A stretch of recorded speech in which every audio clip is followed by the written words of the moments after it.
warahmatullahi wabarakatuh.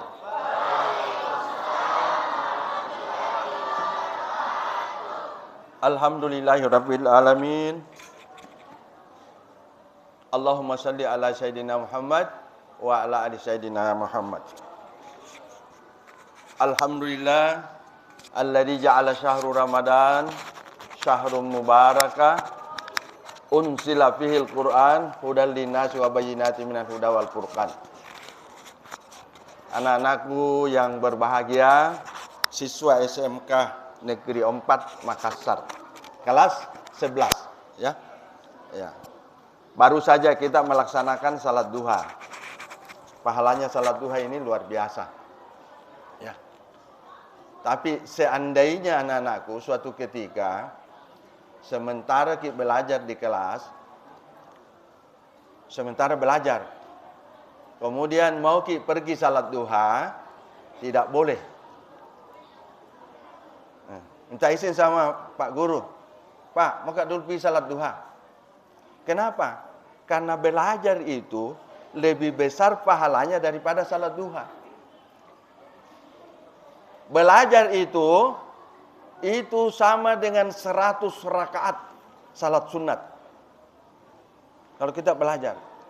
Sedangkan salat duha paling-paling 2 rakaat, 4 rakaat. Jadi jangan tinggalkan belajar gara-gara mau pergi salat duha. Kecuali kalau kebetulan pelajarannya kosong. Ya, kosong, kemudian Anda mau memanfaatkan, itu bagus. Yang kedua yang saya mau sampaikan anakku, kalau kita tidak pakai songkok salat, ini utamanya laki-laki, lantas itu rambut jatuh turun, ya, itu tidak sah salat. Ya, saya sudah banyak di mana-mana perhatikan masjid. Banyak anak muda gondrong panjang rambutnya salat, kemudian ketika sujud ini rambutnya tutup, itu tidak sah salat, sia-sia salat. Ya. Demikian juga anak-anakku perempuan, kita pakai kudung, pakai talkun itu, jangan sampai ini Anda sujud baru talkunnya yang menutup ini, jidaknya ini ditutup oleh kain, tidak boleh. Ya. Tapi hati-hati juga, tidak boleh juga kelihatan rambut. Terlalu ditarik ke atas, kelihatan rambut. Nah, rambut itu aurat. Aurat bagi perempuan, ya. Selanjutnya, mengenai berbuka puasa. Ya. Biasa saya mendengar mengatakan bahwa kalau kita berbuka, sebaiknya kita berbuka dengan yang manis-manis. Ya. Menurut dokter itu salah. Jadi yang benar apa? Kalau Anda berbuka, usahakan berbuka dengan kurma. Ya. Kurma itu manis, tapi beda manisnya dengan seperti pale butung, pisang hijau, ya. Hindari itu ketika berbuka. Jadi usahakan kalau bisa berbuka dengan kurma.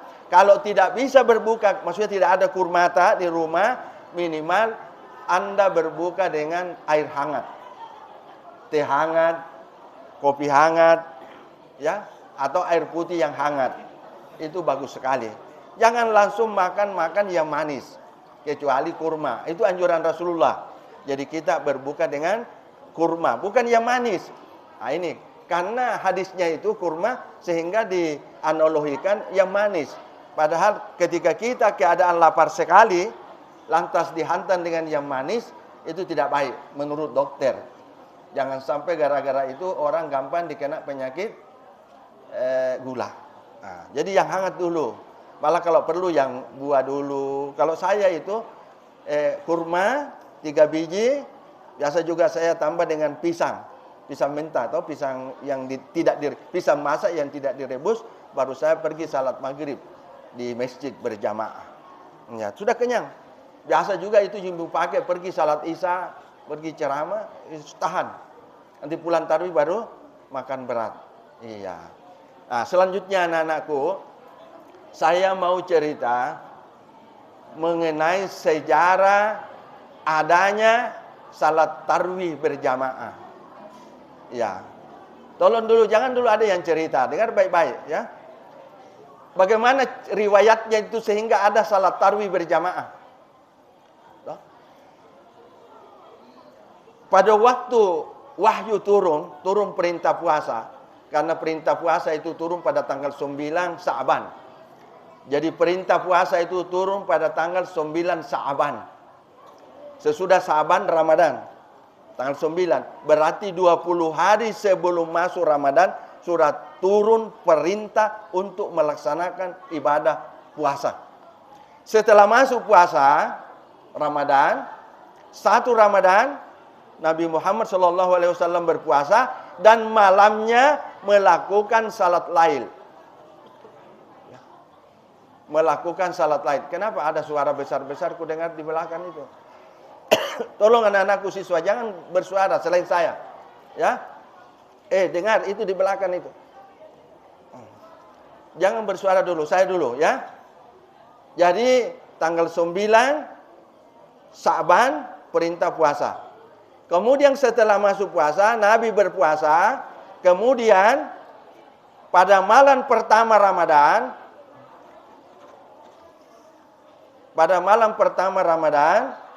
Nabi melaksanakan salat lail. Jadi salat lail dulu namanya.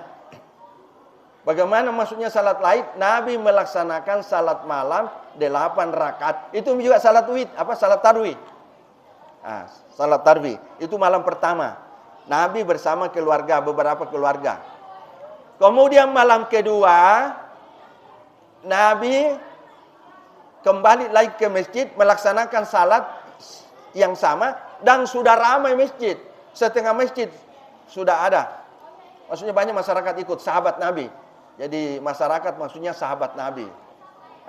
Kemudian malam ketiga penuh sesak di masjid. Penuh sesak. Kemudian malam keempat lebih ramai lagi. Tapi Nabi tidak datang. Nabi tidak datang di masjid dengan alasan jangan sampai dikira ini sahabatku, ini salat wajib. Dikira salat wajib. Padahal tarawih tidak wajib. Iya. Jadi sekalipun Nabi tidak datang salat, tapi ini sahabat masing-masing salat di dalam masjid. Tapi berkelompok. Ada di pojok-pojok sana kelompok-kelompok kecil. Di sana kelompok kecil. Di sana kelompok kecil. Di sana kelompok kecil. Di sana. Woi, terpencar-pencar di dalam masjid. Ada yang 8 rakaat. Ada yang 20 rakaat. Ada yang 36 rakaat. Iya. Bahkan istrinya sendiri Rasulullah sallallahu alaihi wasallam, istrinya Nabi namanya Zainab. Istrinya Rasul itu diperkirakan lebih 100 rakaat. Dia itu kalau salat tarawih, dia pakai tali, dia ikat tali di palponnya.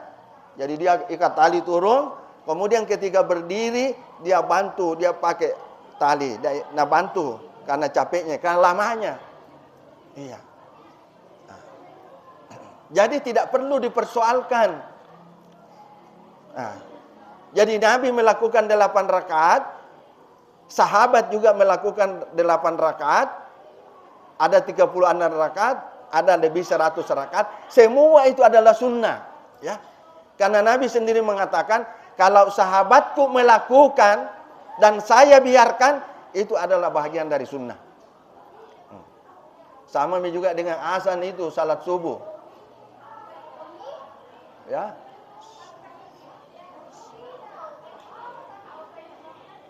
Salat subuh ya. Itu azan salat subuh kan ada ditambahi. Apa tambahnya? As-salatu khairum.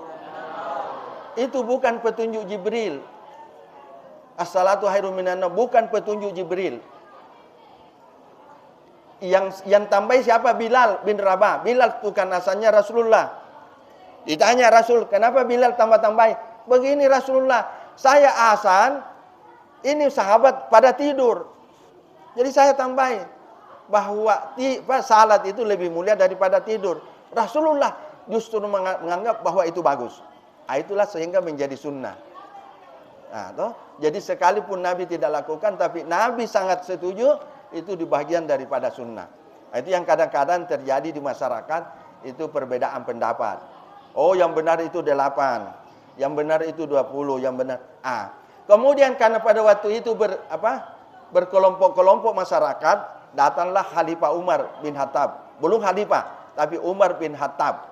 Dia katakan, wah, tidak baik ini kalau kita berkelompok-kelompok. Bagusnya kita ini berjamaah. Mari kita berkumpul melaksanakan salat tarawih berjamaah, dan kita akan tunjuk kita tunjuk salah seorang yang bagus suaranya, bagus bacaannya untuk menjadi imam. Sepakatlah sahabat waktu itu, setuju semua. Oke, mari kita berjamaah. Tapi dengan catatan begini, kalau Rasulullah itu salatnya 8 rakaat, tetapi ayatnya panjang-panjang. Coba bayangkan kalau rakaat pertama surat Al-Baqarah, lebih 200 ayat. Berapa menit itu? Ditambah lagi rakaat kedua, disambung lagi 1 surah. Jadi lebih 2 juz, 1 rakaat. Kemudian Umar melihat bahwa tidak semua sahabat mampu seperti Rasulullah. Sehingga Umar mengatakan, malam ini kita salat tarawih 20 rakaat. 20 rakaat tapi bacaannya pendek-pendek. Sesudah 20 rakaat, kemudian ditambah 3 rakaat salat witir. Salat witir. Jadi itu sejarahnya itu salat tarawih. Jadi bukan Rasulullah yang berjamaah.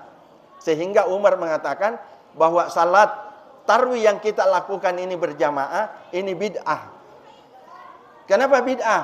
Karena Nabi tidak lakukan, tapi kita lakukan. Tapi bid'ah hasanah namanya. Bid'ah hasanah. Jadi bid'ah itu terbagi 2. Ada bid'ah hasanah, ada bid'ah dalalah. Bid'ah hasanah itu yang baik-baik, seperti itu salat tarawih berjamaah, seperti salat duha berjamaah, semua adalah seperti juga ini mic ini. Ini kan di zaman Nabi tidak ada mic. Sekarang kita pakai, ini namanya bid'ah hasanah. Menara yang tinggi-tinggi itu, sekarang di mana-mana masjid berlomba-lomba meninggikan menara, itu juga bid'ah hasanah. Di zaman Nabi tidak ada menara tinggi-tinggi. Malah justru menara itu sebenarnya tempatnya sesajian agama Hindu-Buddha, agama lain, bukan Islam. Tapi apakah itu haram? Tidak haram. Yang bid'ah dalalah, jadi bid'ah dalalah, bid'ah tidak baik. Misalnya salat subuh 2 rakaat ditambah jadi 3, itu yang masuk neraka. Tambah-tambahin rakaat salat. Jadi jangan kaku. Banyak ton juga ini saudara-saudara tak di luar, sedikit-sedikit bid'ah, sementara tidak terlalu paham apa itu bid'ah. Jadi ada yang bagus, ada yang seperti itu salat tarawih berjamaah, itu bid'ah, tapi bid'ah yang bagus. Itu sejarah munculnya salat tarawih. Kemudian sejarahnya salat witir. Sejarahnya salat witir. Jadi salat witir yang pertama dilakukan oleh Rasulullah SAW pada waktu berada di Sidratul Muntaha. Pada waktu Nabi Isra Mi'raj, Isra dari Mekah ke Palestina, kemudian Mi'raj dari Palestina naik ke langit, ya, Mustawa, kemudian naik di Sidratul Muntaha. Setelah Nabi menerima perintah salat 5 kali sehari semalam, langsung Nabi berdiri salat 1 rakaat. Itulah salat witir yang pertama dilakukan Nabi di Sidratul Muntaha di langit. Hanya 1 rakaat. Allahu witrun, Allah itu esa. Itu artinya Allahu witrun. Jadi 2 artinya itu witir. Witir itu artinya 1, Allahu witrun yuhibbul witra. Allah itu esa dan mencintai keesaan, mencintai orang yang witir. Kemudian yang ada yang mengartikan bahwa witir itu adalah ganjil. Sehingga ada yang melaksanakan witir 3 rakaat sekaligus. Ada juga yang melaksanakan salat witir 2 dulu rakaat ditambah 1. Jadi 2 dulu, kemudian at-tahiyat, kemudian salam, kemudian ditambah lagi 1 rakaat. Pernah lihat ini orang witir, 2 dulu baru 1. Toh? Nah, yang umum kita ini, yang banyak saya lihat di Makassar 3 sekaligus. Ya, semua benar. Ada yang mengartikan witir esa, ada yang mengartikan ganjil. Semua benar. Kemudian, apa bedanya ini witir dengan tarwih? Kalau witir itu harus dilaksanakan setiap hari. Malah ada sahabat mewajibkan witir setiap hari. Kalau tarwih hanya bulan puasa saja. Sedangkan witir itu lanjut terus. Sekalipun selesai bulan puasa, tetap witir jalan. Jadi usahakan anak-anakku, sekalipun selesai Ramadan, witir itu jalan terus. Kemudian persoalan, kadang kita mau witir, tapi tidak bangun salat tahajud. Belum terbiasa salat tahajud, belum lancar. Jadi caranya, waktunya witir, ada 2 waktu yang bagus. Yang pertama, sesudah salat isya. Sesudah mikir salat isya toh, sebelum tidur, ambil memang witir tak. Mau ki 2 baru 1 atau langsung 3 rakaat, boleh. Atau kalau terlalu sibuk, terlalu capek, minimal 1 rakaat. Usalli sunnatal witri rakaatan lillahi ta'ala. Karena intinya witir sebenarnya 1 rakaat. Itu yang pertama dilakukan Nabi di Sidratul Muntaha. Jadi jangan pernah tinggalkan anak-anakku ini witir sekalipun hanya 1 rakaat. Ya, kalau memang belum terbiasa salat tahajud, masih bolong-bolong salat tahajudnya, witir sebelum tidur. Tapi kalau sudah lancar salat tahajudnya, sudah pikir salat tahajud baru witir. Ya. Jadi ada 2 sahabat Nabi, namanya Abu Bakar As-Siddiq, kemudian Umar bin Khattab. Nabi bertanya kepada Abu Bakar, Abu Bakar, salat witirmu kamu laksanakan kapan? Abu Bakar menjawab, saya salat witir setelah salat isya sebelum tidur. Kenapa begitu salat witirmu? Saya khawatir jangan sampai saya tidak bangun salat tahajud, tidak witir toma, rugi 2 kali. Jadi ku ambil memang witir. Tanya lagi Umar, kapan kau salat witir Umar? Saya setelah selesai salat tahajud. Kenapa begitu? Ya karena Rasulullah juga begitu. Toh? Sudah pergi salat tahajud baru salat witir. Ada yang mengatakan bahwa witir itu adalah penutupnya salat sunat. Ya, tidak begitu dalilnya ya. Hanya memang sebaiknya kalau kita beberapa salat-salat sunat sebaiknya witir di belakang. Ya. Tapi kalau kita belum terbiasa salat tahajud, tidak witir, tidak salat tahajud rugi. Jadi ambil memang itu witir malamnya. Ya. Jadi salah itu, ada salah pemahaman. Dikira bahwa salat witir terakhir, tidak boleh ada salat sunat setelah salat witir. Itu salah paham.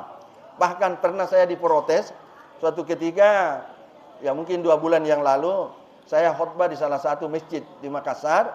Ada jamaahnya, dia kasih tahu, Kak, Ustaz, kenapa berani sekali bilang begitu? Bahwa salat witir dilakukan sebelum tidur. Bilang, kenapa maksudnya berani bagaimana? Nah ini bukan salah. Justru dia yang salah. Kalau pahamnya dia bahwa witir itu penutupnya salat sunat. Tidak ada yang bisa salat sunat setelah witir. Itu dia. Ternyata dia yang tolong. Ya. Ya. Jadi hati-hati. Jadi dalam agama ini kita tidak boleh selalu mempersalah. Kalau tidak sesuai pendapat tak dianggap orang lain salah. Tidak boleh begitu ya. Karena beda-beda. Jangankan bilang salat sunat. Ini saja awal Ramadan. Kan beda-beda ki. Ada yang hari Minggu. Ada yang hari Sabtu. Semua benar. Tidak ada yang salah. Terserah mau Anda di mana mau puasa. Bahkan ada sebelum hari Sabtu. Itu An-Nasir. Kemungkinan dia duluan. Begitu juga nanti kalau Lebaran. Biasa 3 hari berturut-turut. Iya. Yang salah itu yang tidak puasa. Toh? Iya. Nah, itu. Kemudian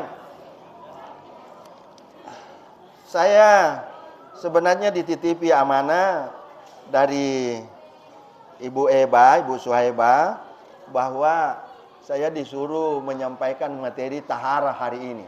Tahara. Tahu artinya tahara? bersuci, ya. Tahara itu bersuci. Ya. Nah, salah satu di antaranya mandi wajib, ya. Nah, bersuci, ya. Nah. Ya, biar kita sedikit masuk ke dalam tahara. Nah. Kemudian yang pertama,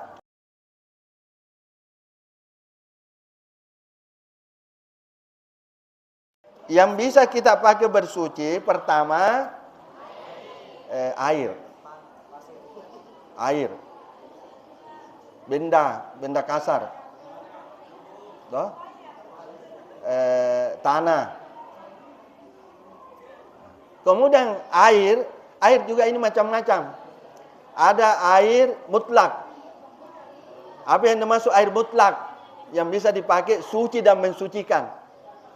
Kan suci dan mensucikan, misalnya air biasa, air sungai, ya, air hujan, air ledeng, air pam, itu air mutlak, air biasa, bisa dipakai cebok, bisa.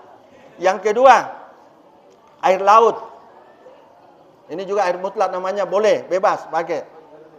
Air es, oh, air tadinya membeku, kemudian cair.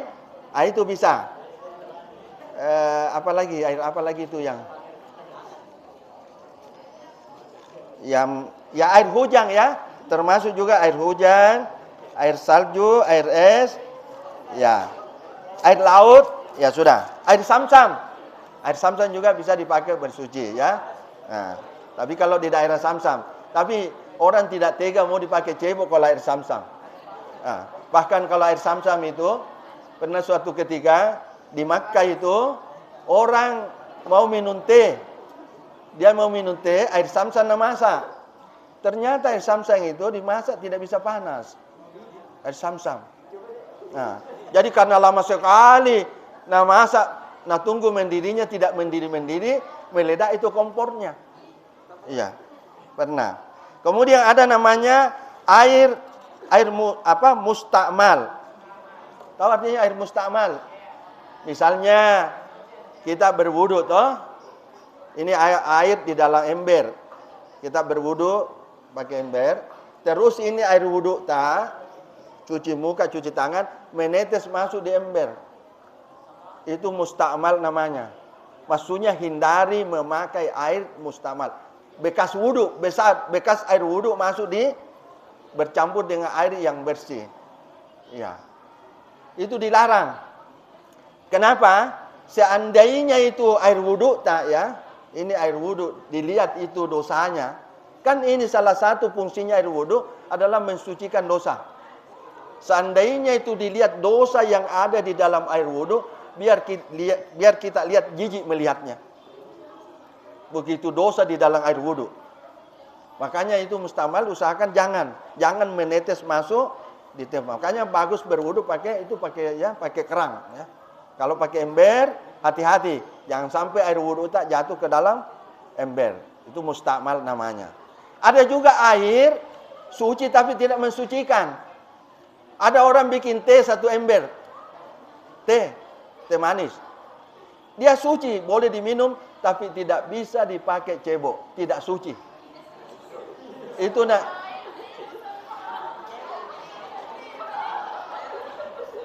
Itu namanya air suci tapi tidak mensucikan. Dia suci tapi tidak bisa dipakai mencuci najis. Ada najis dipakai mencuci air teh tidak boleh. Air kelapa juga. Air kelapa itu misalnya ada orang kumpul air kelapa satu dorong, air kelapa suci tapi tidak bisa dipakai cebok, tidak mensucikan. Ya. Jadi ada air. Kemudian air satu baskom air suci, tapi jatuh masuk rinso sehingga berubah warnanya itu air, itu dia suci tapi tidak mensucikan. Ya. Ya, cuci baju, bersih baju, tidak apa-apa. Tapi untuk mencuci najis tidak boleh. Nah, itu air yang suci dan mensucikan. Ya. Nah. Kemudian air sisa minuman hewan. Misalnya ada air di ember datang anjing minum. Toh? Sisanya itu tidak boleh dipakai. Kecuali itu tapi ada penjelasannya di sini kulihat. Misalnya kalau sisa kucing. Ada air, datang kucing. Tapi di hidungnya itu kucing, itu sebenarnya ada dikhawatirkan ada najis. Dia mencium-cium sembarang nak cium-cium. Nak kena najis, baru pergi minum air. Itu. Ya. Di bak mandi. Di bak mandi biasa ada tai cecak masuk. Toh? Tai cecak masuk di bak mandi. Tai cecak. Kan najis itu. Ya. Apa? Tai cecak atau tai cecak? Iya. Atau cicak-cicak dinding. Ya. Jadi jatuh ke dalam itu najis. Ya. Ya.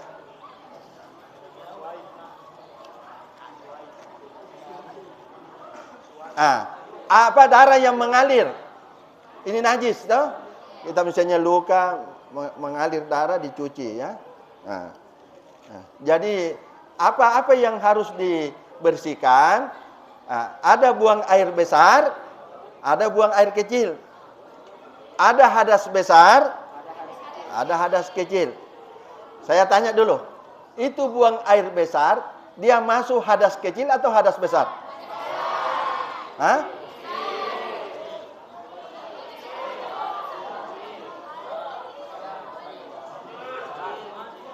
Saya ulangi, buang air besar, hadas besar atau hadas kecil?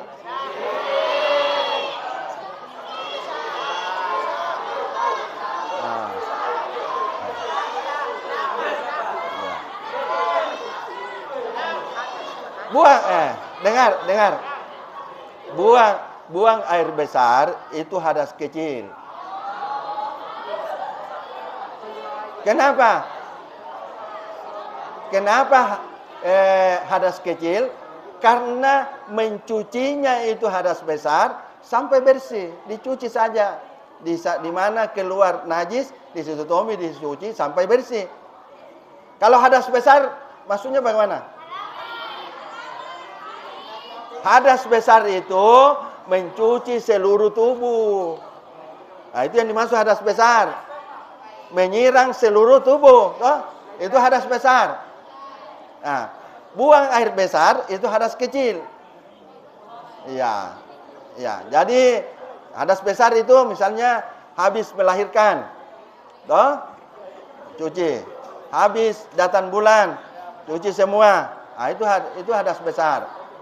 Iya, orang suami istri berhubungan suami istri wajib mandi, ya. Kemudian ini macam-macam najis, toh? Buang air besar, buang air kecil, toh? Kemudian ada namanya madhi, ada juga namanya mani. Ya? Ada namanya mani, air mani toh? Ya. Pak jangan jangan pura-pura tidak tahu, ya. Ya. Saya kira ini kalau ini saya jelaskan karena ini fikih, ya. Ini bulan puasa tidak boleh sembarang ngomong. Ini ibadah, ya.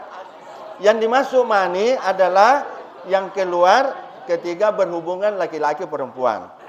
Atau ya sperma bahasa anunya, ya. Atau laki-laki sengaja, itu. Ada juga sesuatu yang keluar, dia bukan mani, bukan juga air kencing, ketika dia menghayal. Ada sesuatu yang keluar, mungkin dia menghayal, membayang-bayangkan, toh? Terus ada semacam cairan keluar.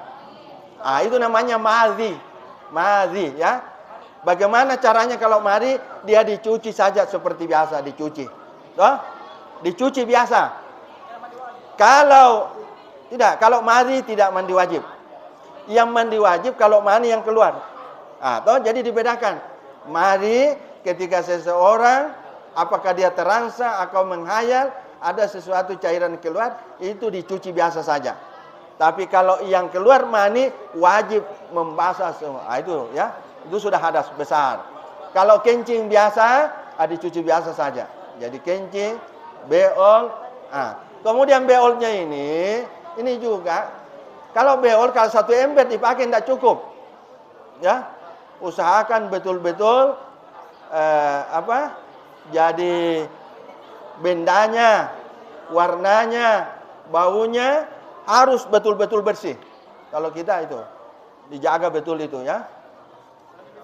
Jangan kalau kencing sedikit-sedikit masih ada mau menetes, kemudian berdiri menjalan, itu bahaya sekali.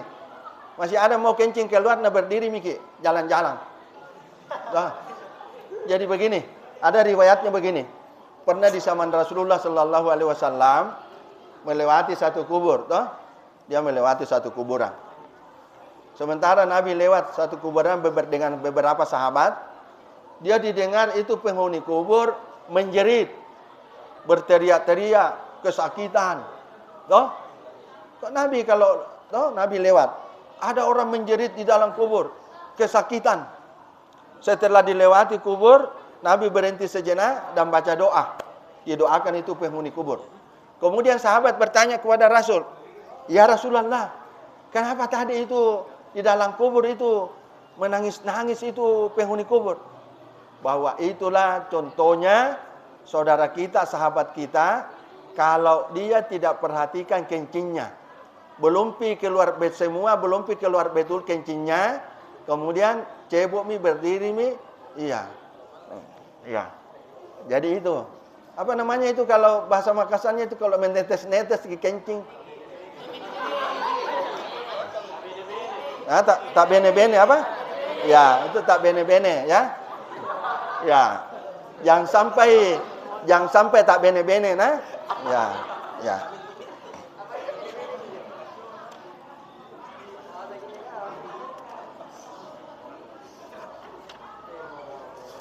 Kemudian darah nifas. Ini juga ada penting sekali anak-anakku karena ini banyak perempuan. Itu kan kalau perempuan itu haidnya itu biasanya 3 hari atau 1 minggu, toh? Itu secara umum. Tapi dalam petunjuk agama, perempuan itu kalau haid maksimal 2 minggu. Maksimal 15 hari.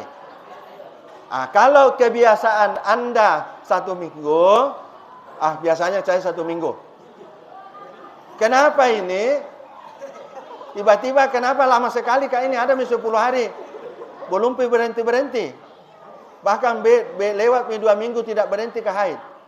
Berarti 2 macam haid di situ. Ada haid, ada darah haid dan ada bukan darah haid. Ya. Jadi bagaimana? Kalau misalnya sudah terbiasa mikir haid 1 minggu, kenapa ini lewat 1 minggu? Berarti pada waktu itu wajib mikir salat. Jadi diperkirakan toh, saya biasanya 1 minggu normal haidku. Jadi sudah itu mandi wajib, mandi haid, mandi hadas besar. Sudah itu mandi hadas besar, kemudian kita laksanakan salat seperti biasa, ya. Tapi pakai pengaman tuh kan sekarang perempuan bagus nih. Karena ada pengamannya. Kalau ulama yang lain mengatakan ya sampai 15 hari. Kalau lewat 15 hari sudah wajib salat. Ya, itu sudah bercampur dengan darah penyakit. Kan itu bisa dibedakan mana darah haid, mana darah penyakit. Jadi kalau anak-anakku yang perempuan kan sudah tahu darah haid begini. Kalau ada orang penyakitan, berarti kenapa berubah? Berarti darah penyakit ini sudah wajib salat. Anak-anakku lah yang tahu, karena saya tidak pernah Pak saya haid, ya, tidak pernah Kak saya, iya. Tadi ini air, ya. Kemudian bagaimana bersuci dengan tanah? Misalnya kita tayamun, toh,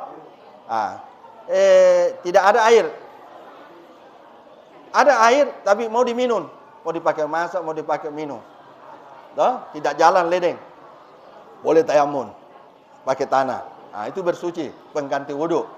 Tapi kalau tayamun setiap kali salat, setiap kali mau salat satu tayamun. Setiap salat fardu ya, satu tayamun. Tidak boleh sudah kat tayamun tadi sebelum maghrib satu kali. Kemudian sampai isya tidak batal pergi wudhu kok, harus tayamun lagi. Kemudian kalau tayammum kalau pakai cincin, kalau tayammum wajib dibuka cincin kalau tayammum. Kalau bertayammum wajib dibuka cincin, beda dengan berwudu. Kalau berwudu tidak wajib dibuka cincin, tapi khusus tayammum wajib dibuka cincin. Itu tayammum. Apalagi yang dimasuk bersuci dengan benda kasar, benda misalnya kita pergi camping atau pergi berkemah atau pramuka, kita pergi di gunung. Di sana kita buang air. Terus kita cari air tidak dapat dan memang tidak ada mentung air kecuali kita turun ke bawah jauh. Nah kita ini kotor. Bisa kita bersuci dengan benda. Pakai kayu kah, pakai daun kah? Dia bertanya bagaimana caranya. Misalnya ini lubang pantak.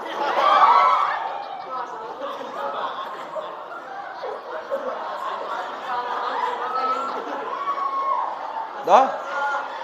Ya.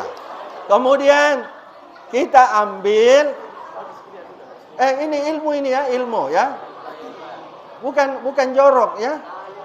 Kita ambil, kita cari dulu batu dulu kita cari, batu-batu agak halus, barang 3 atau barang 5. Barang 3 atau barang 5. Ganjil ya. Minimal 3, 5, 7. Nah, kita kumpulkan. Nah, kita beol. Nah, kemudian atau benda-benda yang lain, daun kah? Atau kalau ada tisu bisa juga pakai tisu kering, tisu basah. Kebetulan ada misalnya. Kalau dulu kan tidak ada tisu. Nah, jadi misalnya ini lubang. Caranya mencuci bagaimana? Kita ambil batu agak kepen. Kemudian kita sapu. Lihat dulu, kita sapu. Satu. Toh? Jangan digosok-gosok. Ya. Nah. Satu, ya. Ya.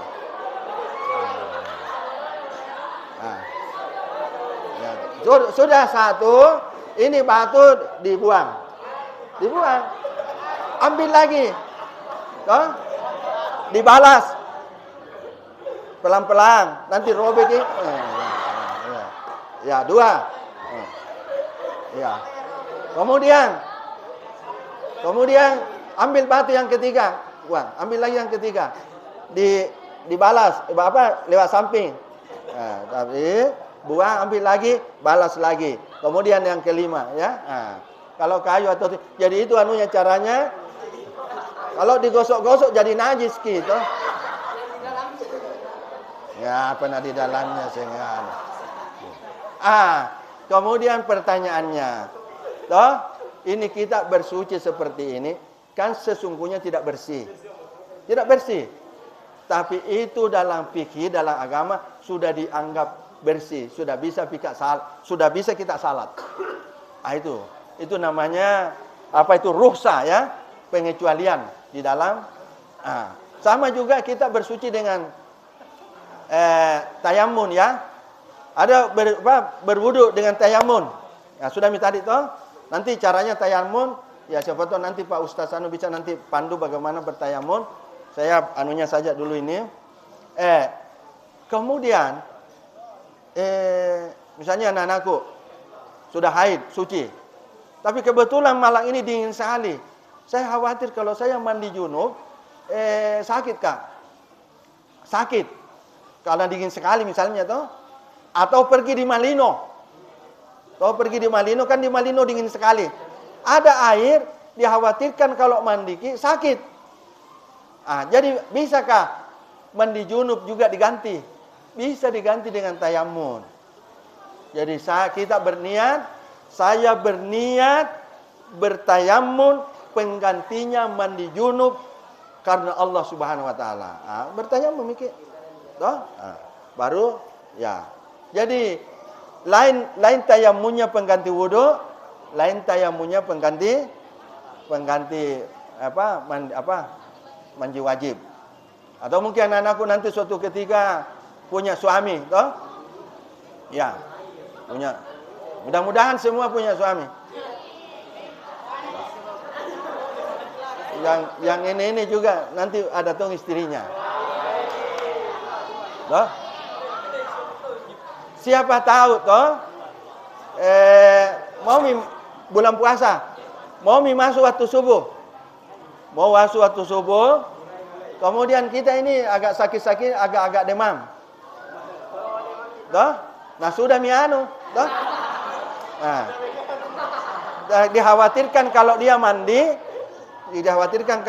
sakit. Toh? Nah, jadi boleh diganti. Kita bertayammum, diniatkan pengganti mandi junub. Boleh dilakukan seperti itu. Nanti mau salat lagi, bertayammum lagi untuk pengganti wudu. Iya. Nah. Ada yang mau bertanya? Siapa tahu ada pertanyaan nak berkaitan dengan ini? Ya.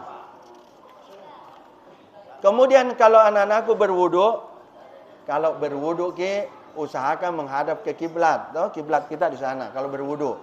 Dan ketika berwudu, usahakan jangan bicara ketika berwudu. Nah, ini semua harus paham. Jangan temani bicara orang yang sementara berwudu. Jangan juga mau melayani bicara kalau berwudu. Kenapa? Karena ketika kita berwudu dan bicara, batal pahalanya wudu. Pahalanya yang batal, bukan wudunya yang batal. Tidak dapat pahala ki. Toh? Tidak dapat pahala. Iya. Kemudian, ya tidak dapat pahala. Ada anak-anakku punya kuota. Ada kuota tak? Sekarang buka YouTube. Buka YouTube. Namanya YouTube saja Alimuddin Sunusi. Coba buka sekarang. Ya, minta tolong. Coba dibuka YouTube. Alimuddin Sunusi. Ya. Alimuddin Sunusi. Kenapa?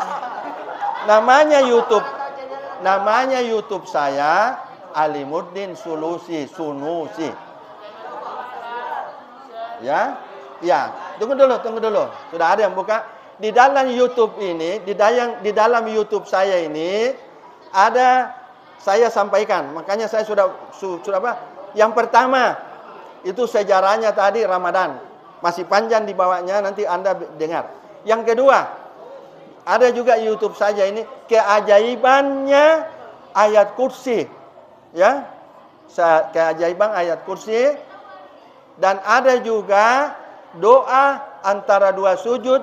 Dan ada juga khasiat daripada Bismillahirrahmanirrahim. Jadi kalau anak-anakku buka, jangan lupa subscribe. Jangan lupa subscribe. Tolong ditambah subscribe. Ya buka. Ada beberapa ceramah penting, ada 5 menit. Iya, supaya jadi diantaranya itu YouTube yang baru keluar ini baru 2 hari. Ada rahasianya ayat kursi. Ada keajaiban ayat kursi, ada khasiat Bismillahirrahmanirrahim, dan ada doa. Nah, saya secara singkat sampaikan. Ayat kursi itu keajaibannya yang pertama. Coba dengar dulu anak-anak. Ayat kursi, kalau kita sudah salat fardu, ya, sudah mikir salat fardu. Sebelum pindah tempat, sebelum tinggalkan di tempat salat, baca ayat kursi sesudah salat fardu. Allahu la ilaha. Coba mari kita bersama-sama. Allahu la ilaha illa huwal hayyul qayyum la ta'khudhuhu sinatun lahu ma fis samawati wa ma fil ardh man dzalladzi yashfa'u indahu illa bi'izni ya'lamu ma baina aydihim wa ma khalfahum wa la yuhituna bi shay'in min wasi'a kursiyyuhus samawati wal ardi wa la ya'uduhu hifdzuhuma wa huwal aliyyul azim. Ya, hadisnya begini. Man qara'a ayatul kursi fi duburi kulli salatin maktuba lam yamna'hu min dukhulil jannah. Siapa yang membaca ayat kursi setiap selesai salat fardu, maka dijamin masuk surga.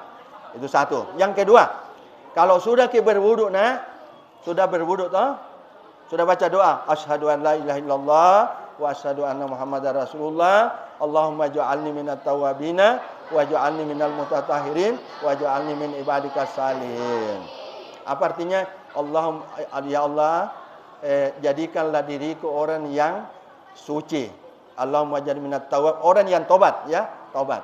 Waj'alni minal mutatahhirin, jadikanlah diriku orang yang suci dan jadikanlah diriku hamba yang saleh. Kemudian tambah ayat kursi. Allahu la ilaha illahu al hayyul qayyum. Ya, dan seterusnya. Siapa yang baca ayat kursi setelah setelah berwudu, maka diangkat derajatnya 70 derajat. 70 derajat diangkat derajatkan kalau kita sudah berwudu baru tambah ayat kursi. Nah, coba kalau minimal 5 kali berwudu 1 hari 1 malam dikali 70 sama dengan 350 derajat setiap hari.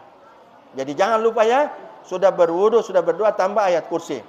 Yang ketiga, kalau mau keluar rumah, baca ayat kursi. Apa kemuliaannya baca ayat kursi keluar rumah? Nah, jagai ke malaikat.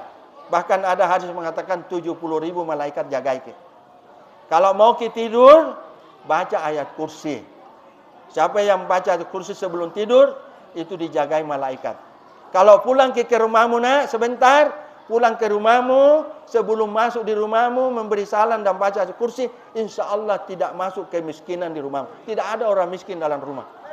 Itu baca ayat kursi masuk dalam rumah. Iya. Jadi kalau mau tidur baca ayat kursi ditambah dengan itu yang ada di YouTube lain, ditambah dengan Bismillahirrahmanirrahim 21 kali. Jadi baca Bismillahirrahmanirrahim sebelum tidur 21 kali, jangan lebih. 21 saja.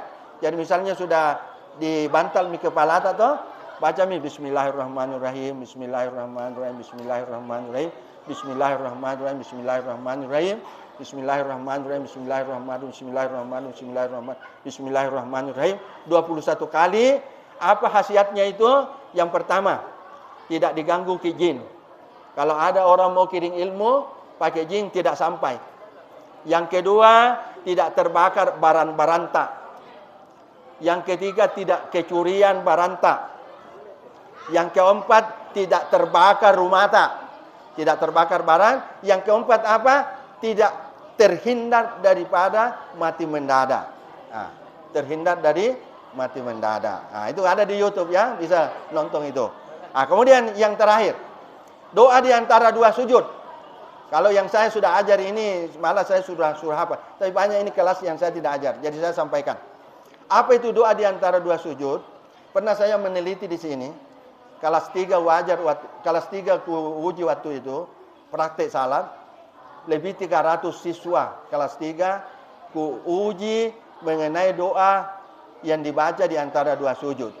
Doanya. 300 siswa lebih, hampir semua hafal. 5 orang tidak hafal. Hampir semua ya. 5 orang yang tidak hafal di antara 300 lebih. Tapi ketika saya tanyakan artinya, tidak ada satupun siswa yang tahu artinya. Itu doa ya di antara 2 sujud. Sekarang kita artikan. Doanya tuh Rabbi ufirli warhamni wajoburni warafa'ni warsukuni wahdini wa'afini ada 8. Sekarang pertama Rabbi ufirli. Rabbi ufirli, ampuni aku ya Allah. Apa maksudnya? Ya Allah, apabila ada dosa-dosa yang saya lakukan ya Allah, mohon janganlah kiranya saya dihukum karena dosaku. Itu maksudnya ya. Warhamni, kasihani aku ya Allah, sayangilah aku ya Allah. Warhamni. Wajuburni, Ya. Tutupi aibku ya Allah. Tutupi aibku. Tutupi kekuranganku, toh? Wajuburni. Warafa'ni, angkat derajatku. Iya. Warsukuni, cukupkan rezeki ya Allah. Cukupkan rezekiku ya Allah. Nah, makanya kalau orang rajin salat, nak, tidak bolong-bolong salatnya, tidak ada yang miskin, tidak susah rezekinya orang yang salatnya diterima Allah. Jadi rajin ke salat, nak, jangan pandang enten salat, insya Allah, ya, anak laki-laki, insya Allah anakku tidak akan jatuh miskin apabila ini salat tak diterima Allah. Warsukni, makanya di dalam salat kita minta rezeki.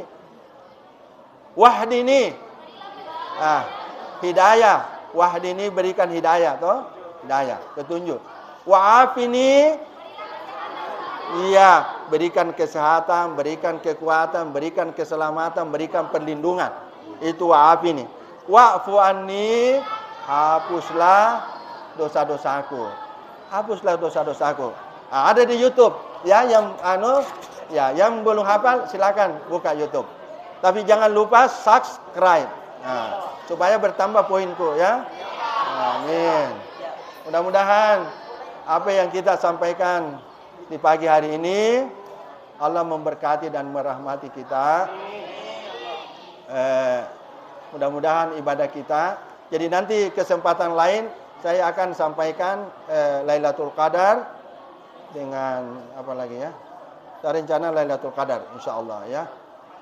Sekian, assalamualaikum warahmatullahi wabarakatuh.